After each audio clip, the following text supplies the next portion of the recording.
الحمد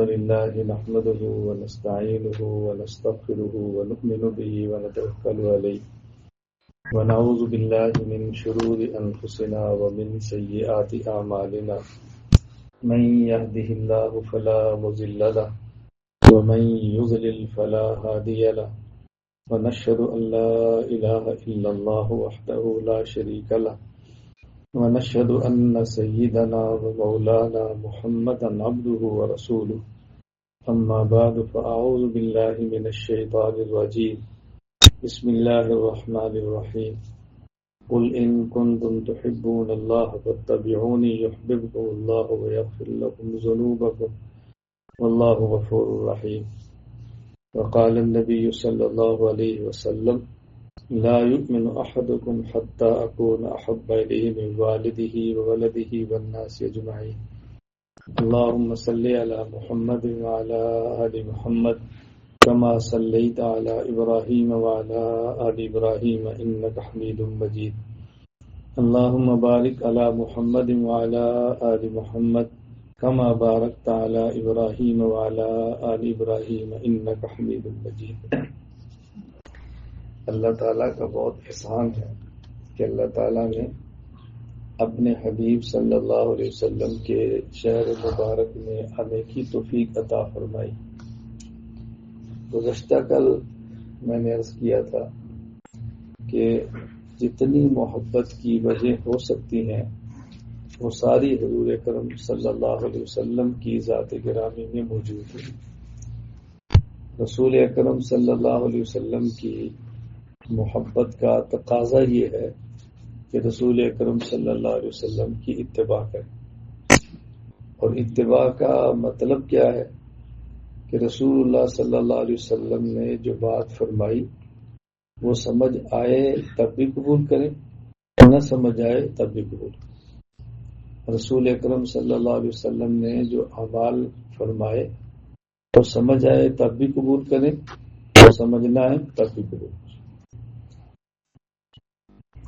یہاں آج یہ بات سمجھ لیں کہ رسول اکرم صلی اللہ علیہ وسلم کی بات سمجھ آئے یا نہ آئے اس کو ماننا ہے۔ آپ کا عمل سمجھ آئے یا نہ سمجھ آئے تب بھی ماننا ہے۔ اس کی وجہ کیا ہے اس کو اچھی طرح سمجھ لیں۔ دنیا میں جو بھی چیز ہمیں معلوم ہوتی ہے، دنیا میں جو بھی چیز ہمیں معلوم ہوتی ہے، کسی بھی چیز کا پتہ چلتا ہے تو اس کے 3 اسباب ہوتے ہیں۔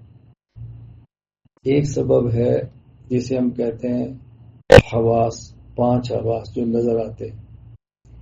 یہ حواس حاستن کی جمع ہے۔ حاستن کہتے ہیں محسوس کرنے والی چیز کو۔ ہم دنیا میں کوئی بھی چیز محسوس کرتے ہیں، معلوم کرتے ہیں، تو اس کا ایک ذریعہ یہ 5 محسوس کرنے والی چیزیں ہیں۔ وہ چیزیں کون سی ہیں؟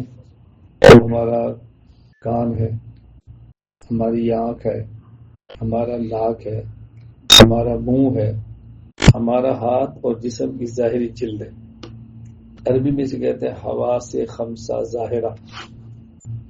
اس کے بعد جو ہم چیزیں معلوم کرتے ہیں اس کی ایک وجہ اور ایک سبب انسان کی عقل ہے، اور اس کے بعد جو چیزیں ہمیں معلوم ہوتی ہیں اس کی ایک وجہ وحی الہی ہے۔ دنیا میں جو چیزیں ہم محسوس کرتے ہیں یا تو محسوس کریں گے حواس خمسہ ظاہرہ سے، جہاں یہ کام چھوڑ جائیں، ان کا دائرہ ختم ہو جائے تو پھر معلوم کریں گے عقل سے، جہاں عقل جواب دے جائے وہاں معلوم کریں گے وحی سے۔ اس کی مثال سمجھیں۔ ہم کسی گھر میں مہمان ہیں یا اپنے گھر میں، تو ہمارے گھر کے مطبخ باورچی خانے میں ایک چیز پکتی ہے، اس پکنے کا اندازہ کان سے ہوتا ہے۔ کان آواز سنتا ہے، پریشر کوکر ہے، ہڈیا ہے، تو کان بتاتا ہے کوئی چیز پک رہی ہے۔ وہ چیز کیا پک رہی ہے یہ کان نہیں بتا سکتا، کان اتنا بتاتا ہے کہ کوئی چیز پک رہی ہے۔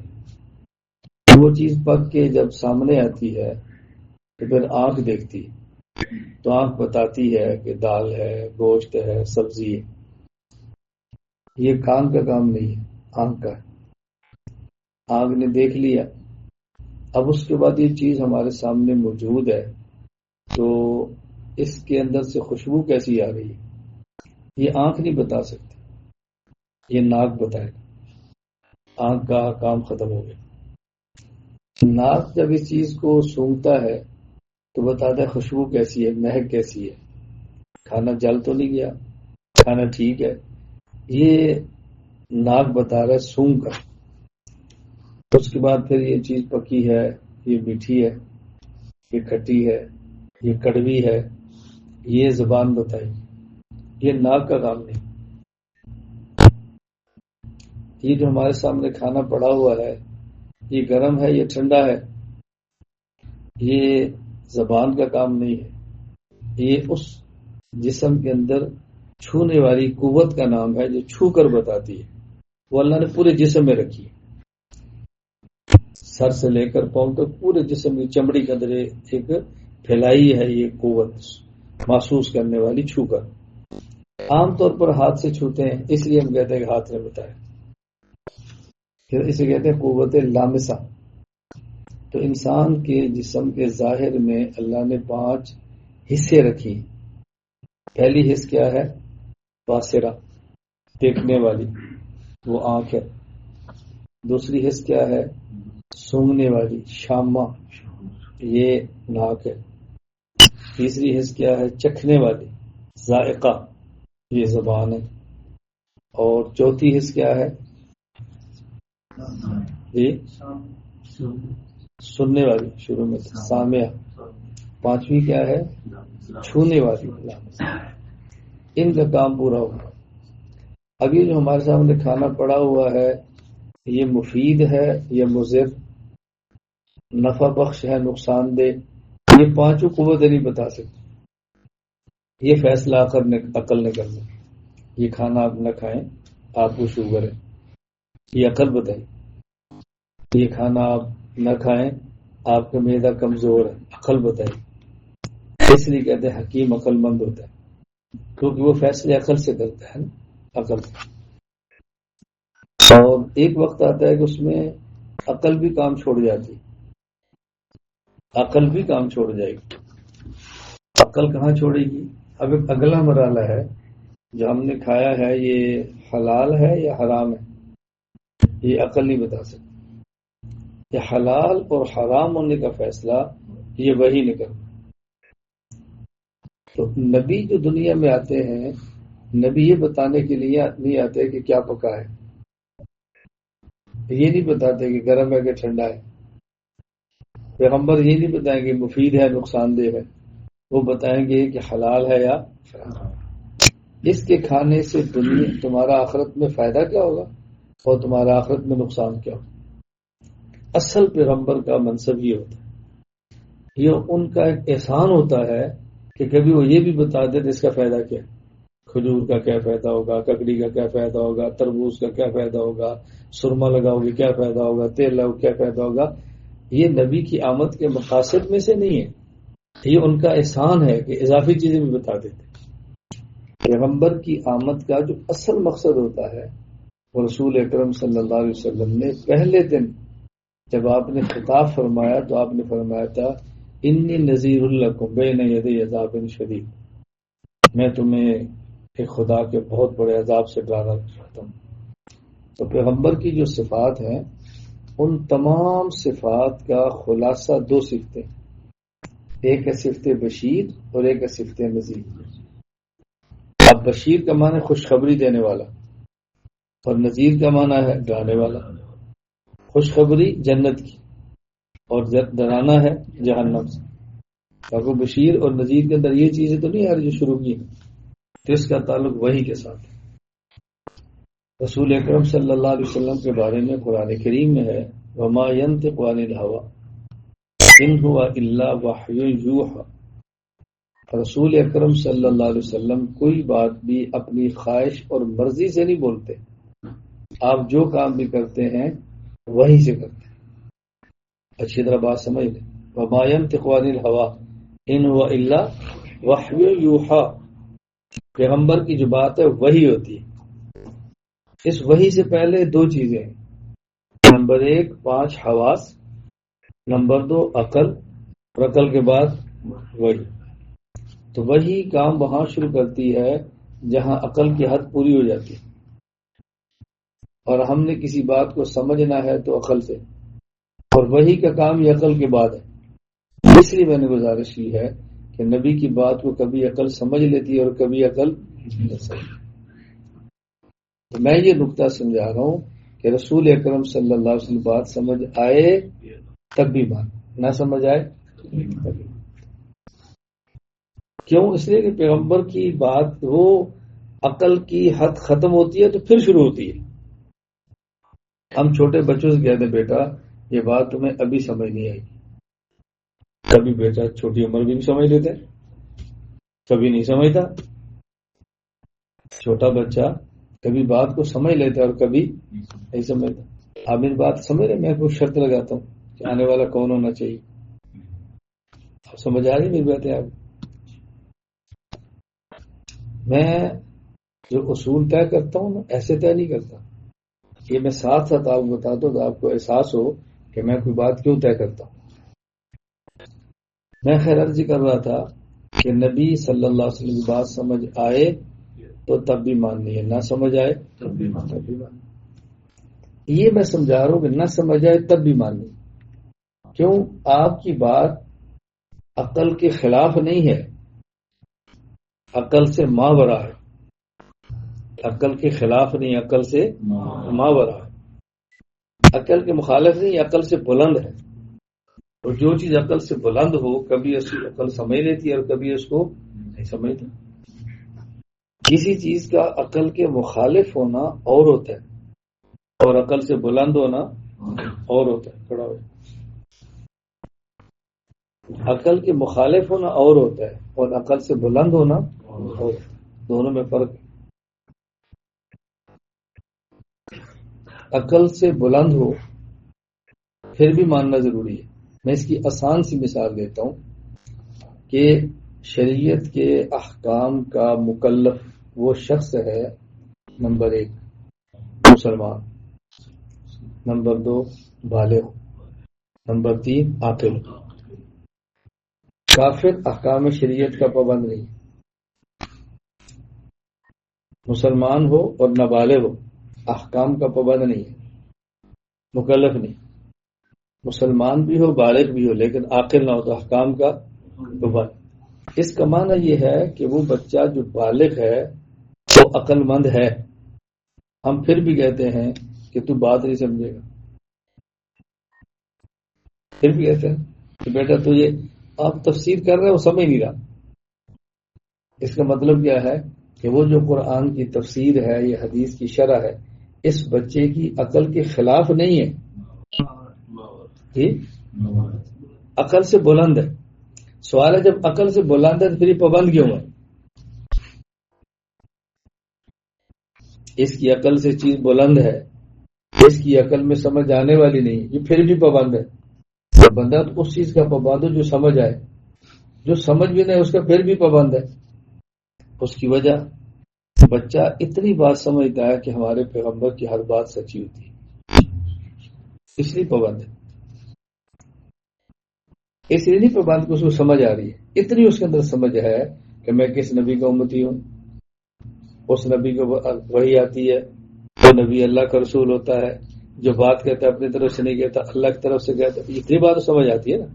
اس بنیاد پر احکام کا پابند ہے۔ اس وجہ سے پابند نہیں ہے کہ اس کو ہر حکم سمجھ آ رہا ہے، ہر حکم تو بڑے کو بھی سمجھ نہیں آتا، بچے کا کیا قصور ہے؟ تو میں یہ بات سمجھا رہا ہوں کہ نہ سمجھ آئے تب بھی ہم پابند ہیں۔ تو احکام شرع عقل کے خلاف نہیں ہوتے، عقل سے ماورا ہوتے ہیں۔ عقل کے خلاف نہ ہوں، عقل سے ماورا ہوں، اس سے آسان بات سمجھ لیں۔ یہ ہمارے سامنے موبائل پڑے، یہ ریکارڈ کر رہے ہیں، اس موبائل کا پورا ایک نظام اور سسٹم ہے، میں اس کو نہیں سمجھتا، آپ سمجھتے ہوں گے، آپ کی فیلڈ ہے، میں نہیں سمجھتا، لیکن کیا میری عقل سے بلند ہے؟ آپ سمجھ رہے ہیں، میں نہیں سمجھ رہا، اس کا مطلب کہ ایسی بات ہے کہ میں نہیں سمجھ سکتا، میں نے اس پر محنت نہیں کی، میں نہیں سمجھ رہا، آپ نے محنت کی، آپ سمجھ رہے ہیں۔ ایک چیز انسان کی عقل سے ماورا ہوتی ہے، عقل کے مخالف نہیں ہوتی، تو پیغمبر کی بات سمجھ آئے تو تب بھی ماننی ہے، نہ سمجھ آئے پیغمبر کا کوئی عمل ہو، سمجھ آئے تب بھی ماننا ہے، نہ سمجھ آئے تب بھی ماننا۔ ہم پابند ہیں اس لیے کہ پیغمبر کی باتیں وحی کی ہوتی ہے، وہی کبھی انسان کے سمجھ میں آتی ہے اور کبھی سمجھ میں نہیں آتی۔ یہ بات اچھی طرح سے نشین فرما ہے، تو اللہ کا شکر ہے کہ اللہ نے ہمیں رسول اکرم صلی اللہ علیہ وسلم کا کلمہ پڑھنے کی توفیق عطا فرمائی۔ تو رسول اکرم صلی اللہ علیہ وسلم کی بات سمجھ آئے تب بھی ماننی ہے، نہ سمجھ آئے تب بھی۔ رسول اکرم صلی اللہ علیہ وسلم کا عمل سمجھ آئے تب بھی ماننا ہے، نہ سمجھ آئے تب بھی۔ رسول اکرم صلی اللہ علیہ وسلم کے جو دیے ہوئے اعمال ہیں، ان اعمال میں دو چیزیں، ایک چیز کا نام ہے علت اور ایک چیز کا نام ہے حکمت۔ رسول اکرم صلی اللہ علیہ وسلم جو اعمال دیے ہیں، ان اعمال کے اندر دو چیزیں ہیں، ایک علت اور ایک حکمت۔ علت اور حکمت کا مطلب کیا ہے؟ علت کہتے ہیں اس حکم کی اصل وجہ کو، اور حکمت کہتے ہیں اس علت کے فائدے کو۔ علت کہتے ہیں اس حکم کی اصل وجہ، اور حکمت کہتے ہیں اس حکم کے فائدے۔ احکام میں ہم پابند علت کے ہیں، ہم پابند حکمت کے نہیں، ہم پابند علت کے، ہم پابند حکمت کے نہیں۔ علت حکم میں کیا ہے، حکمت کیا ہے، میں اس کو سمجھاتا ہوں۔ کسی بھی حکم شرعی میں علت وہ اللہ کا فرمانا یا رسول اکرم صلی اللہ علیہ وسلم فرمانا، یہ اس حکم کی علت ہوتی ہے، اس کا فائدہ اس کی حکمت ہوتی ہے۔ کبھی اللہ کے رسول صلی اللہ علیہ وسلم کسی حکم کی حکمت بتا دیتے ہیں اور کبھی نہیں بتاتے۔ مثال سمجھیں، رمضان المبارک ہو اور رمضان المبارک میں آدمی سفر کرے تو حالت سفر میں اس کی اجازت ہے کہ آدمی روزہ نہ رکھے، بعد میں رکھے، اجازت ہے۔ اس اجازت کی علت کیا ہے؟ اس علت کی اجازت کیا ہے؟ آیت کریمہ، اللہ کا فرمانا، وَمَنْ كَانَ مِنْكُمْ مَرِيضًا أَوْ عَلَىٰ سَفَرٍ فَعِدَّةٌ مِّنْ أَيَّامٍ أُخَرَ۔ اگر کوئی تم میں سے مریض ہے یا تم میں سے سفر میں ہے تو روزہ چھوڑنا چاہے تو چھوڑ سکتے۔ علت یہ آیت ہے، وجہ یہ ہے اس حکم میں۔ حکم کیا ہے کہ روزہ مسافر چھوڑنا چاہے تو چھوڑ سکتے، یہ حکم ہے۔ اس حکم کی علت کیا ہے؟ قرآن کی آیت۔ اس کی حکمت کیا ہے؟ سہولت۔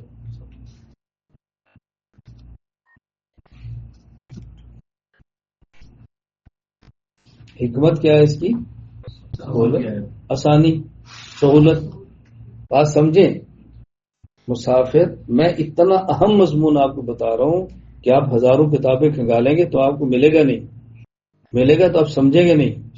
ملحدین کے اعتراضات کا جواب آپ جوتے کی نوک کی ٹھوکر پر دے دیں گے اور بڑی آسان سے دیں گے۔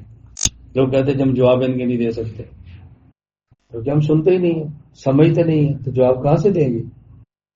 اعتراض کرنے والے اعتراض سنتے ہیں، پڑھتے ہیں، ہم تیاری نہیں کرتے۔ حکم، مسافر روزہ چھوڑنا چاہے تو چھوڑ سکتا ہے، یہ حکم ہے۔ اس کی علت کیا ہے؟ آیت، فَمَنْ كَانَ مِنْكُمْ مَرِيضًا أَوْ عَلَىٰ سَفَرٍ فَعِدَّةٌ مِّنْ أَيَّامٍ أُخَرَ۔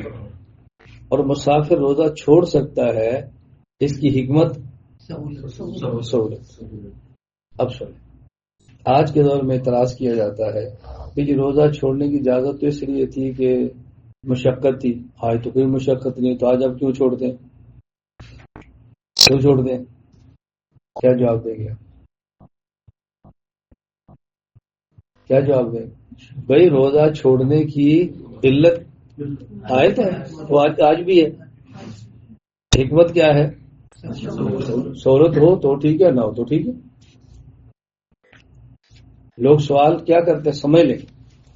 اب آج کے دور میں آدمی حالت سفر میں نہ ہو تو روزہ رکھنا مشکل ہوتا ہے، اور سفر میں ہو تو آسان ہوتا ہے.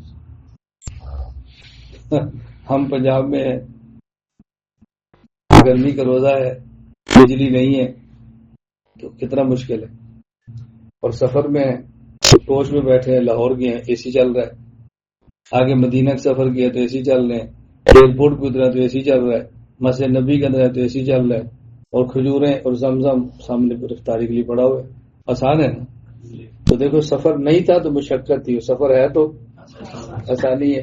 لیکن ہم اس میں مشقت تھی، روزہ نہیں چھوڑ سکتے، اور یہاں آسانی ہے پھر بھی چھوڑ سکتے. تو یہ جو آسانی ہے یہ حکمت ہے. علت قرآن کی آیت ہے. کسی حکم میں ایک حکم کی علت ہوتی ہے، ایک حکم کی حکمت ہوتی ہے. حکم کا مدار علت پر ہوتا ہے، حکمت پر نہیں ہوتا. اور لوگ یہ اعتراض اس لیے کرتے ہیں کہ انہوں نے علت کو نہیں دیکھا ہوتا، ان کے سامنے حکمت ہوتی ہے. شلوار ٹخنوں سے نیچے کرنا حرام ہے. کیوں؟ جی بولیے. حدیث ہے، حضور نے فرمایا ما اسفل من الکعبین من الازار ففی النار. جو حصہ شلوار کے ٹخنوں سے نیچے ہوگا وہ جہنم میں جائے گا. لیکن ایسا نہیں ہوگا قیامت کو اللہ ٹخنا کاٹ کے جہنم میں بھیج دے، باقی حصہ جہنم میں جنت میں بھیج دے. اس کا مطلب کیا ہوتا ہے؟ توجہ رکھنا. جہنم میں پورا جائے گا، جانے کی وجہ وہ ایک حصہ ہوگا. جو شخص گانا سنتا ہے جہنم میں جائے گا. گانا کس نے سنا؟ کان نے. ایسا نہیں کان کاٹ کے جہنم بھیج دے باقی جسم جنت میں بھیج دے، ایسا تو نہیں. جائے گا پورا جسم جہنم میں، جانے کا سبب کان ہوگا. کیوں؟ ہاتھ چاہتا تو کان کو روک لیتا نا، کیوں نہیں روکا اس نے؟ دماغ کوشش کرتا روک لیتا نا، کیوں نہیں روکا اس نے؟ سب شامل ہے اس کے اندر. ایک کان نہیں ہوتا سنتا، مزے پورا جسم لے رہا ہوتا ہے. شلوار ٹخنوں سے نیچے رکھنا حرام ہے.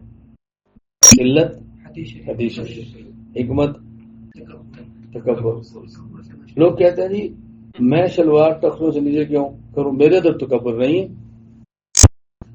وجہ تو تکبر تھی، جب تکبر نہیں تو پھر کیا مسئلہ ہے آپ کو؟ ہم نے کہا یہ حکمت ہے، علت اور ہے. اب کسی کے شلوار ٹخنے نیچے کرنے سے کبر آتا ہو تب بھی حرام ہے، نہ آتا ہو تب بھی حرام ہے. ہم نے حکمت کو نہیں دیکھنا، ہم نے علت کو دیکھنا.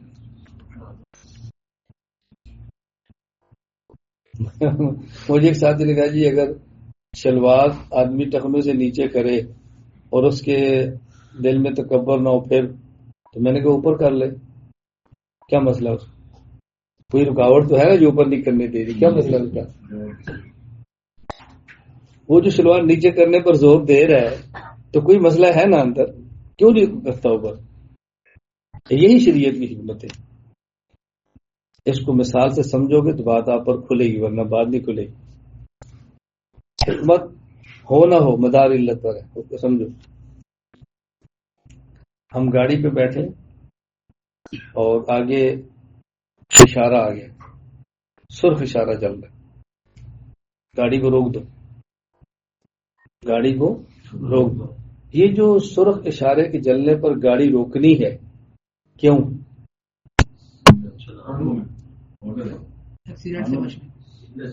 دیکھیں ایک ہے سرخ اشارے کا جلنا اور ایک ایکسیڈنٹ سے بچنا. ٹریفک سگنل پر گاڑی کو روکنے کا حکم ہے، اس کی علت سرخ اشارہ، حکمت ایکسیڈنٹ سے بچنا. اگر ہم گاڑی پہ جا رہے ہیں، سرخ اشارہ جل رہا ہے، دائیں اور بائیں اور سامنے کوئی گاڑی بھی نہیں ہے، اور ہم نے گاڑی کو اشارہ ہم نے سرخ توڑ دیا، کیمرہ موجود ہے، چلان ہو گیا. کیمرہ نہیں آگے پولیس کھڑی ہے, پکڑے گئے. وہ کہتے ہیں آپ نے کیوں اشارہ کراس کیا؟ آپ نے کہا دائیں بائیں گاڑی نہیں تھی. اس نے کہا سرخ اشارہ چل رہا تھا, پھر کیوں کراس کیا؟ اب 1000 مرتبہ گئے بھئی یہ تو اس لیے ہوتا ہے کہ بندہ ایکسیڈنٹ سے بچے, جب گاڑی نہیں ہے تو پھر کیا حرج ہے؟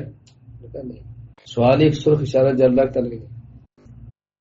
تو ٹریفک سگنل پر گاڑی کو روکنا ہے, اس روکنے کی علت سرخ اشارہ, اور اس کی حکمت. کبھی سرخ اشارہ آدمی توڑ دیتا ہے, ایکسیڈنٹ نہیں ہوتا, اور کبھی سرخ اشارے پر گاڑی روک لیتا ہے, ایکسیڈنٹ پھر بھی ہو جاتا ہے. تو کبھی حکمت ہوتی ہے کبھی نہیں ہوتی, لیکن علت موجود ہے. تو جس طرح دنیاوی قوانین میں قانون کی پابندی کا مدار علت پر ہوتا ہے, حکمت پر نہیں ہوتا. احکام شریعت میں مدار علت پر ہوتا ہے, حکمت پر نہیں ہوتا. جو لوگ اعتراضات کرتے ہیں احکام شرع پر, وہ علت کو نہیں دیکھتے, حکمت کو دیکھتے ہیں, اور کہتے ہیں ہماری عقل میں نہیں آتا. ہم نے کہا اہل عقل کے پاس بیٹھو گے تو تمہیں عقل کی باتیں سمجھ آئیں گی. ہم اہل عقل کے پاس بیٹھتے نہیں ہیں, اور پختہ علماء کی مجلس میں بیٹھتے نہیں ہیں. میری باتیں یاد رکھیں, پختہ علماء جن کا علم بہت پختہ, عمیق اور گہرا ہو, وہاں نہیں بیٹھتے. سرسری باتیں سنتے ہیں, اس سے مسائل حل نہیں ہوتے, الجھنوں کے اندر مبتلا ہو جاتے ہیں. یہ بات سمجھ آ گئی کہ رسول اکرم صلی اللہ علیہ وسلم کی محبت کا تقاضا اتباع ہے. اتباع کا معنی سمجھ آئے تب بھی بات مانی, نہ سمجھ آئے تب بھی مانی. اتباع کا معنی سمجھ آئے تب بھی کام کرنا ہے, نہ سمجھ آئے تب بھی. میں اس پہ بات سمجھا رہا تھا کہ عقل کے موافق ہو تب بھی مانیں گے, عقل کے موافق نہیں ہوگا تب بھی مانیں گے. احکام شرع عقل کے خلاف نہیں ہوتے, عقل سے ماورا ہوتے. ایک نقطہ بہت اچھی طرح سمجھ لینا, احکام کی بنیاد عقل پہ نہیں ہے, احکام کی بنیاد وحی پر. توجہ رکھنا. لوگ اعتراضات عقل کی بنیاد پہ کرتے ہیں کہ یہ عقل میں بات نہیں آتی. شریعت کو عقل کے خلاف کیسے ہو سکتا ہے؟ شریعت نے احکام کی بنیاد عقل پہ نہیں رکھی, وحی پہ رکھی ہے. کیوں سمجھو کہ کیوں تمہیں ہر بندہ نہیں سمجھائے گا, یاد رکھنا میری بات. کیوں؟ اس کی وجہ یہ ہے, اگر احکام شریعت کی بنیاد عقل پہ رکھ دی جائے, سوال ہوگا کہ معیار کس کی عقل ہو. 12 سال کا بچہ بالغ ہو گیا, اس کی عقل ہو یا 60 سال کے ابا جی کی عقل ہو, کس کی عقل ہو؟ 12 سال کے بچے کی عقل الگ ہے, چلو 15 سال کے کر لیں. ہو سکتا ہے کہ جی 12 سال کا بالغ نہیں ہوتا, بالغ تو 10 سال کا ہوتا ہے. میں نے تو اپنے خاندان کی بچے دیکھے جو 8-9 سال کے بالغ ہو رہے ہیں. میں تو باہر کی باتیں نہیں کرتا, میں تو سنی باتیں نہیں کہہ رہا. میں عام لوگوں کی عقل کے مطابق کہہ دیتا ہوں چلو 15 سال کا ہو. اب 15 سال کا بچہ احکام کا پابند ہے, اس کا معنی کہ عقل مند ہے. اور ہر بندہ, حتیٰ کہ ہمارے ملک کے پاکستان میں قانون پہ بحث ہو رہی ہے کہ 18 سال سے کم بچے کو شادی کی اجازت نہ دی جائے کہ اس کی عقل تھوڑی ہے. اس کا معنی ہے کہ آپ کے 18 سال کے بندے کی عقل کمزور ہے, اس کی عقل کو تو معیار نہیں بنا سکتے نا. پھر جس کو آپ بالغ ہونے کے باوجود نکاح کی اجازت نہیں دے رہے کہ عقل مند نہیں ہے, تو اس کی عقل پر بنیاد ہو سکتی ہے احکام کی؟ کیسے ہوگی؟ ہم ان سے کہہ رہے ہیں, ہم تو قائل ہیں, ہم ان سے کہہ رہے ہیں کہ جو کہہ رہے نہیں کر سکتا. کس کی عقل کو بنیاد بنائیں؟ 18 سال کا بچہ یا 60 سال کا باپ؟ پھر کس کی عقل کو بنیاد بنائیں, مرد یا عورت؟ کس کی عقل کو بنیاد بنائیں, مزدور یا پروفیسر, ڈاکٹر یا مریض؟ عقلیں تو مختلف ہیں, کس کی عقل کو معیار بنائیں؟ تو ہم نے کہا نہیں, معیار وہی ہے. توجہ رکھنا, معیار وہی ہے. کیوں؟ وہی کو نازل کرنے والا اللہ ایک, اس وحی کو لانے والا جبریل ایک, جس پر نازل ہو رہی ہے اللہ کے نبی حضرت محمد ایک. معیار کیا ہو گیا بھائی؟ آپ لوگ سفر پر آئے ہیں تو میں کہتا ہوں کہ آپ نے اگر کبھی مجلس میں نہ آنا ہو تو چھٹی لے لیا کریں. آپ سو مجلس میں کیوں نہیں؟ تو میں نے بتا دی کس کو؟ مفتی صاحب. آپ کیوں نہیں تھے؟ میں نے بتایا کس کو؟ یون کو. آپ کیوں نہیں تھے؟ میں نے بتایا کس کو؟ یون کو. تو نظام تو ٹوٹ گیا نا سارا. ایک بندہ طے کرنا پڑے گا کہ کس کو بتاؤ. بھائی آپ نے دوپہر کھانا کیوں نہیں دسترخوان لگایا؟ تو جیل کے ذمہ تھا. کیوں نہیں لگایا؟ تو جیل کے ذمہ تھا. کیوں نہیں لگایا؟ جیل کے ذمہ تھا. تو بندہ طے کرنا پڑے گا نا. تو اگر ہم احکام شرع کی بنیاد عقل کو بنا دیں تو سوال ہوگا عقل بچے کی بوڑھے کی، مرد کی عورت کی، پڑھے لکھے کی ان پڑھ کی. اس لیے اس چیز کو اللہ نے بنیاد بنا جس کو کہتے ہیں وحی. وما ينطق عن الهوى ان هو الا وحی یوحى. ہمارا نبی وحی کی باتیں کرتے ہیں، اپنی رائے سے نہیں بولتے. ان کی عقل کامل ہے پھر بھی اپنی رائے سے بات نہیں کرتے، پھر بھی اللہ کی وحی پر بات کرتے ہیں. وحی کو نازل کرنے والا ایک اللہ، وحی کو لانے والا جبریل ایک، اور وحی کی جس پر ہوتی ہے حضرت محمد صلی اللہ علیہ وسلم وہ بھی. یہ وحی کی شریعت کا معیار. تو کسوٹی تو ایک ہوتی ہے نا، کسوٹیاں تو 10 نہیں ہوتی. اس لیے بات یاد رکھنا، احکام شرع کی بنیاد ایک ہے وحی. قیامت کے دن احکام کو جس پر تولا جائے گا وہ بھی ایک ہے، میزان. قیامت کے دن ترازو زیادہ نہیں ہوگے، ایک ہی ہوگا. کہیں قرآن کریم میں موازی جس کو جمع کہا ہے اس کے بڑے پن کو بیان کرنے کے لیے ایک ایسا ہوگا جس طرح وہ کئی ترازو ہوتے ہیں. جس طرح ابراہیم ایک تھے، قرآن کہتے ہیں ان ابراہیم مکانت امتن تھے ایک، قرآن امت کا یعنی ایک آدمی اگر پوری انجمن ہے تو اس طرح میزان ہو گئے کہ لیکن ہو گئے موازین کی طرح. کیا سمجھ آ گئی؟ اب میزان اور موازین کو سمجھانا کتنا آسان ہو گیا. لوگ کہتے ہیں جمع کو واحد سے کیسے سمجھائیں؟ ہماری صحبت میں بیٹھے، جہاں مال ملتا ہے وہاں سے لیں. اب ملنے کا بازار ہو رہا ہے، آپ یہ اور گھوم رہے ہیں، پھر آپ کہتے ہیں جب ملتا نہیں تو اس میں قصور کس کا ہے؟ تو بات سمجھ آ گئی. اس لیے ہم طے کریں کہ رسول اکرم صلی اللہ علیہ وسلم کی اتباع کریں گے انشاءاللہ. دنیا والوں کی پرواہ نہ کریں. دنیا والے کون ہوتے ہیں؟ بس وہ ہم سے راضی ہو جائے جن کا کلمہ پڑھے، وہ راضی ہو جائے جن کی غلام ہے، وہ راضی ہو جائے جو نجات کی بنیاد ہے، وہ راضی ہو جائے جن نے ہماری شفاعت کرنی ہے. وہ قیامت کو کہہ دے میرا ہے سب ختم. میں کئی مرتبہ یہ شعر پڑھا کرتا ہوں، لوگ سمجھے مجھے محروم وقار و تمکی، لوگ سمجھے مجھے محروم وقار و تمکی، مگر وہ نہ سمجھے میری بسم کے قابل نہ رہا. لوگوں کے سمجھنے سے کیا ہوتا ہے؟ کیا ہوتا ہے؟ وہ سمجھے ہمارا ہے وہ سب ٹھیک.